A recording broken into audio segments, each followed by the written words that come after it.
Now at the hour of our death. Amen.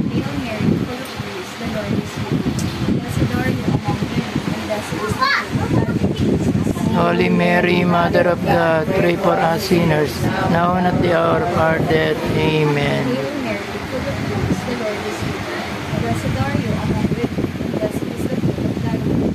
Holy Mary, Mother of God, pray for us sinners, now and at the hour of our death. Amen. Blessed are you among women, and blessed is the fruit of thy womb. Holy Mary, Mother of God, pray for us sinners, now and at the hour of our death. Amen. Holy Mary, Mother of God, pray for us sinners, now and at the hour of our death. Ang oras, parangalan mo ang iyong anak, upang maparangalan ka naman niya. Sapagkat pinagkalooban mo siya ng kapangyarihan sa sangkatauhan, upang magbigay ng buhay na walang hanggan sa lahat ng ibinigay mo sa kanya.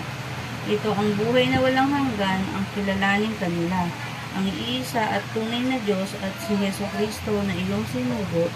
Inihayag ko rito sa lupa ang iyong karangalan, natapos ko na ang ipinagagawa mo sa akin.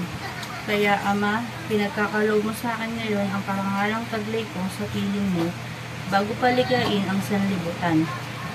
Pinakikilala kita sa mga taong ibinigay mo sa akin mula sa sanlibutan. Sila'y iyo, ibinigay mo sila sa akin at tinupad nila ang iyong salita.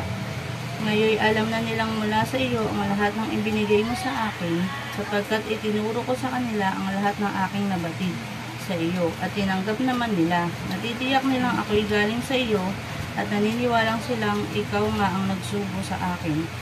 Dinadalangin ko sila, hindi ang sanlibutan, kundi ang lahat ng ibinigay mo sa akin, sapagkat sila'y iyo. Ang lahat ng akin ay iyo at ang lahat ng iyo ay akin. At pararangalan ako sa pamamagitan nila. At ngayon ako'y papunta na sa iyo, aalis na ako sa sanlibutan. Ngunit nasa sanlibutan pa sila. Amang banal, ingatan mo sila sa pamamagitan ng kapangyarihan ng iyong pangalan. Pangalang ibinigay mo sa akin upang sila'y mag-isa kung paanay tayo iisa. Ito pong mabuting balita ng ating Panginoon. Pinupuri ka namin, Panginoong Jesucristo. Habang binabasa ko po yung gospel, naalala ko yung pangalan ibinigay ng Diyos sa ating community.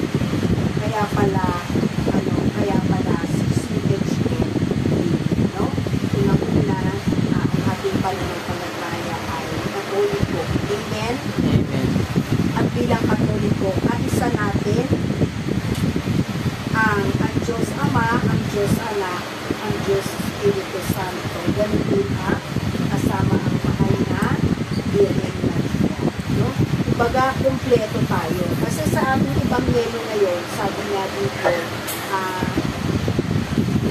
nasabi dito, sila'y iyo, ibinigay mo sila sa akin, at tinupad nila ang iyong salita. No?